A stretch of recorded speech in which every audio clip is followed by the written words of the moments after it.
The air traffic controller's voice was a flat monotone through the headset. Vector 270. Report when established. Viper 4-1. It was 02:15 hours, August 16, 1978. The mission was routine. A late-night training flight over West Germany. Major Calvin "Cal" Ross, 38, held the lead position in the two-ship formation. He watched the lights of a city, Frankfurt, slide away beneath the clouds. The night was clear, the aircraft responsive. Everything was fine. Then the light came on. It was small, amber, and instantly demanded attention. A pressure drop in the starboard engine's lubrication system. Ross's pulse remained steady. He had seen warning lights before. They often lied. Viper 4-1, acknowledge. The controller was repeating the instruction. Ross keyed the microphone. 4-1, established 270, wait 1. He flicked the main engine systems panel switch to check. The second warning light flared. This one was red. It was the fire warning for the starboard engine nacelle. It was not lying. Ross spoke over the radio, his voice calm yet sharp. Viper 4-1 is declaring an in-flight emergency. Starboard fire light, engine out. Behind him, Lieutenant Mike Jensen in Viper 4-2 immediately responded. 4-2 solid. Copy emergency. What's the plan, Cal? Ross checked the altitude. 42,000 feet, a good height. He executed the emergency shutdown sequence for the failing engine. Pull the fire handle. Secure the fuel flow. I'm shutting it down, Mike, Ross said, initiating checklist.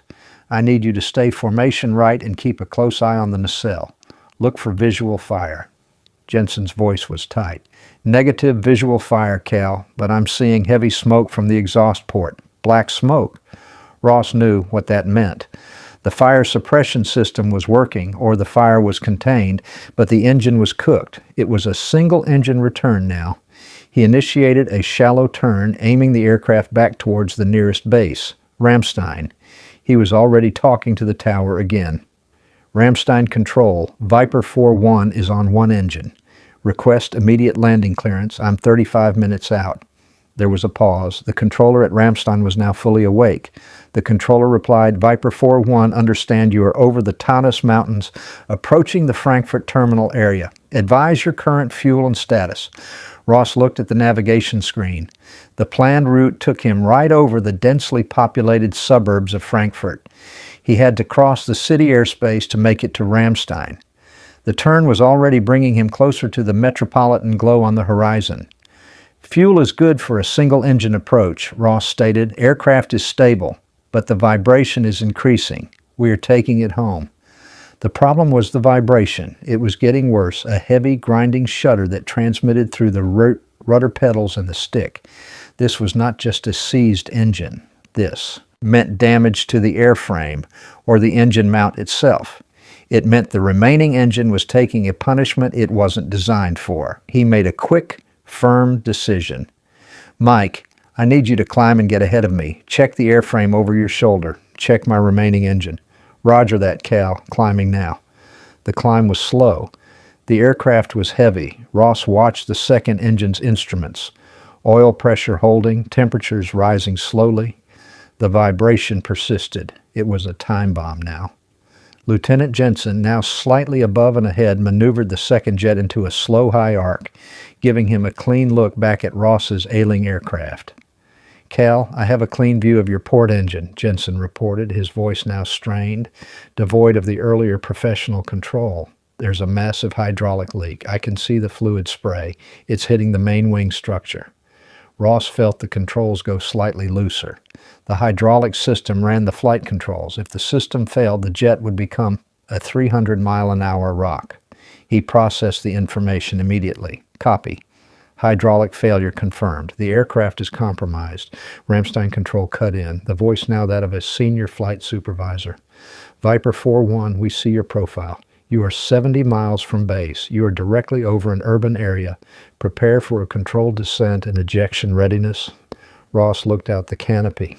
Beneath the high, thin clouds, the sheer sprawl of Frankfurt was unmistakable. Thousands of lights. Apartment blocks, railway yards, residential streets. If the aircraft went down here, the casualty count would be unacceptable. Ramstein, 4-1 is maintaining heading. I need a new vector immediately. Take me north, away from the city.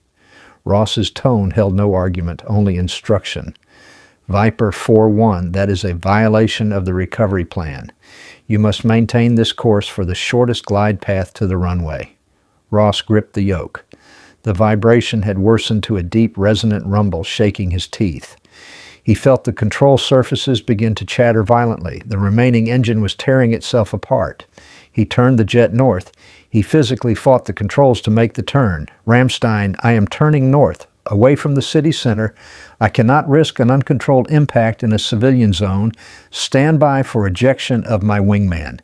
He turned to his young wingman, Jensen. He said, Mike, you are not on a single-engine fighter. You are in a damaged aircraft without full hydraulic function.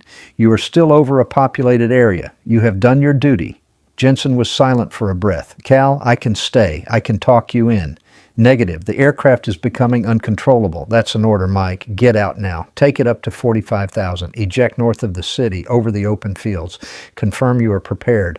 This was the protocol. When the lead aircraft became an extreme hazard, the wingman was released to save himself. Ross was calm. This was not a plea.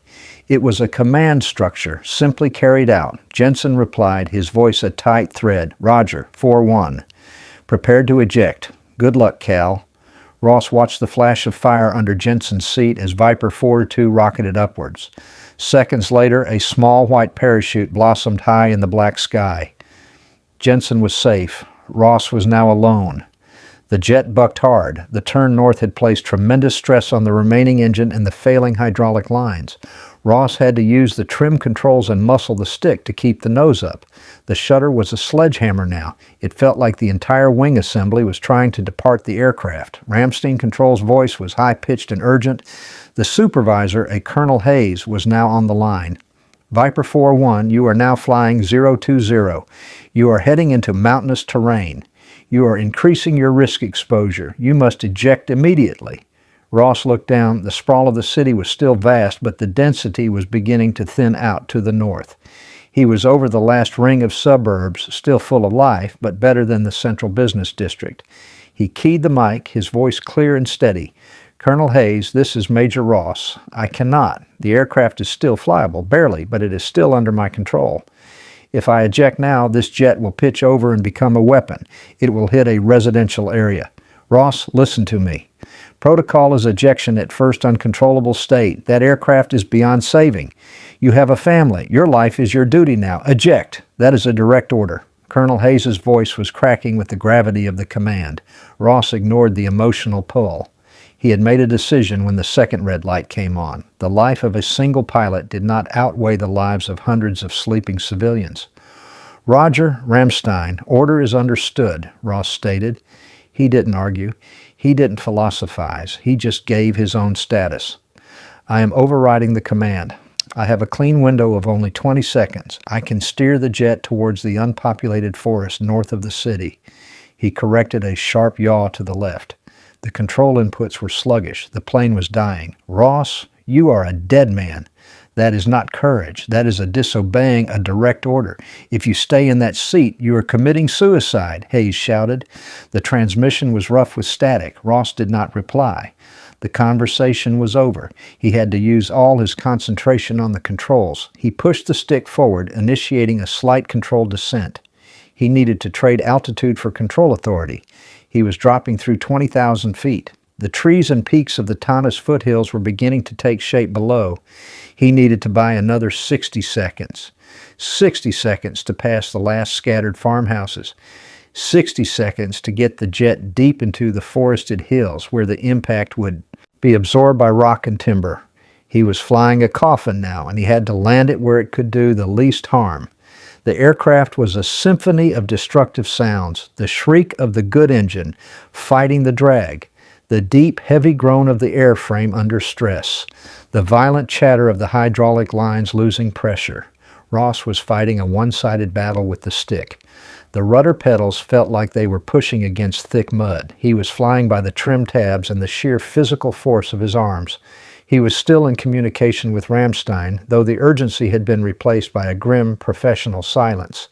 They knew. They could track his vector. They could see the line he was drawing away from the city. Ramstein 4-1, altitude 12,000 feet. passing the village of Oberursel, still maintaining control authority, targeting the Eichkopf Ridge. The controller, now the original monotone voice, replied, "Viper 4-1, copy that. The ridge is unpopulated forest. We have search and rescue on standby for the area. Ross, what is your current airspeed?" 300 knots. I am intentionally slowing. I need to get below the stall speed as close to impact as possible. Reduce the explosion. Ross knew that the fuel tanks were full. The crash would be violent, but a slower impact would mean a smaller blast radius, less chance of forest fires reaching the remote villages. This was his final task, to tame the wreckage until the last second. He looked at the small green light on the ejection seat control panel. It was armed. The handle was yellow, right between his legs. One pull and he would be punched out, clear of the danger zone. His parachute would open. He would live. He did not touch it. He thought not of his family, not of his life, but of the responsibility. The plane was a machine of the state. It was his to control until the very end.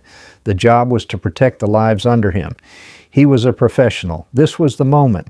The jet dropped another 1,000 feet. It hit a pocket of turbulence, and the nose dipped sharply. Ross corrected with a brutal pull on the stick. His shoulder protested. The force required to move the control surfaces was tremendous. He was past the last highway. Below him now were only dark, thick masses of pine forest. He could see the jagged outline of the Eichkopf Ridge. He said over the radio calmly, "Rammstein, I am crossing the tree line now. I am reducing speed to 250 knots. Altitude 3,000 feet. Prepare to lose contact." The controller's voice was barely a whisper. "Godspeed, 4-1. The end was coming fast. The air was thick with the smell of smoke and hot metal. The instrument panel was a mess of flashing red and amber lights. The last functional engine began to cough. It was starved for fuel or simply seizing from the excessive G-forces and vibration. Ross knew he had only seconds left. His speed was too high for a safe stall, but too slow for effective flight. The airframe was flexing visibly. He used the last of his strength, pushing the control column to the right. He needed the jet to impact at an oblique angle along the upward slope of the ridge. This would dissipate the force and keep the debris field contained. He looked straight ahead. The trees were rushing up at him. They were tall, too tall. He said a short sentence out loud, not into the microphone, but to himself. "Keep it straight." The jet's nose dropped sharply. The shudder turned into a deafening wail. He fought the nose up one last time, an almost impossible command for the crippled aircraft. He maintained the heading. He kept the direction exactly on the unpopulated ridge. The impact was not a surprise. It was a planned, violent stop. He did not touch the ejection handle. The radio was silent. The sound of the aircraft hitting the ground was a single, brief, dull explosion, followed by the sound of tearing metal and splintering wood. The night went silent again, except for the crackle of fire and the wind in the pines.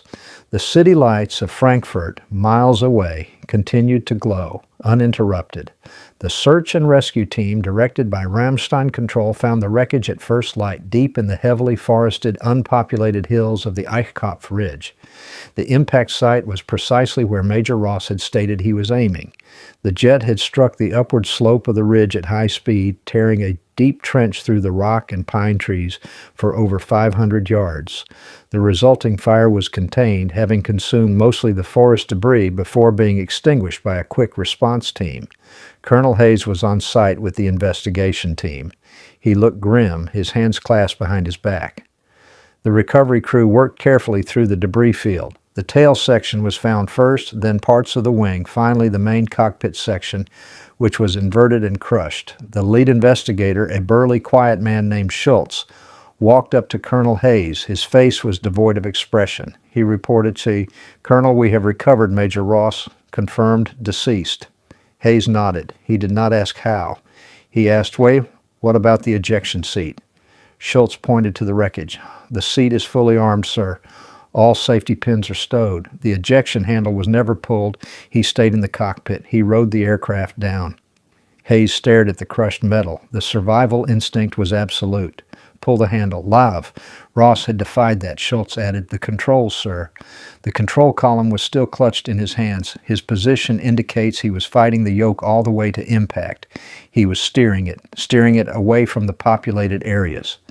Hayes turned away and walked a few steps, looking out over the silent valley toward the glow of Frankfurt, barely visible in the morning haze.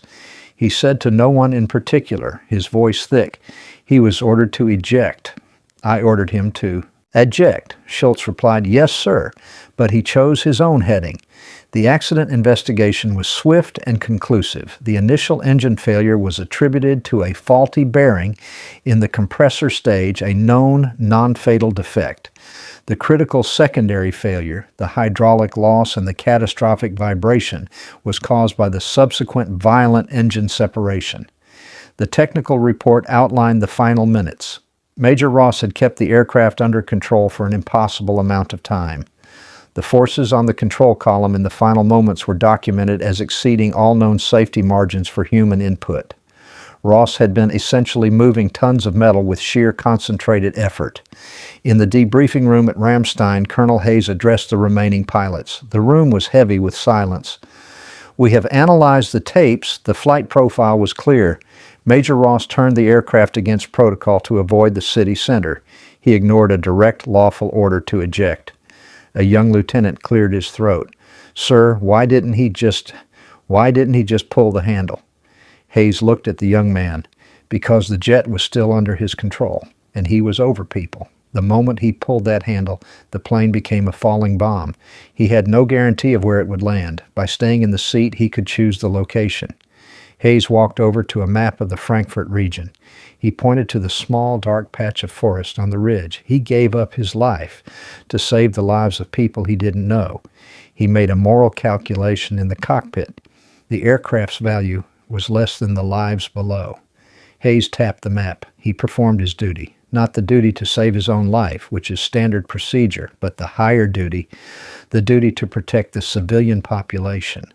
There was no glorification in the room, no heroic speeches, just a cold, factual summary of a pilot's final decision.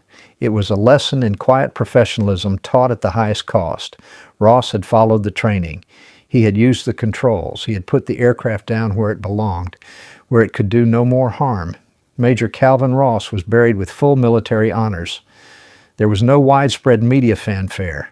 The event was simply recorded as a tragic training accident that resulted in the death of a single pilot. The full, specific details, the overruled order, the manual guidance to the last moment remained classified within the command structure. It was not a story of heroism, but of integrity. Years later, the story of the crash was taught in a single lecture module at the Flight Academy. It was not about flying skill. It was about judgment and moral courage. Ross had not died for glory. He died because he understood that the aircraft, in its final deadly moments, was still his responsibility. He had two choices: live and let the uncontrollable machine wreak havoc on the innocent, or die and ensure the wreckage hit a patch of dirt and rock. He chose the rock.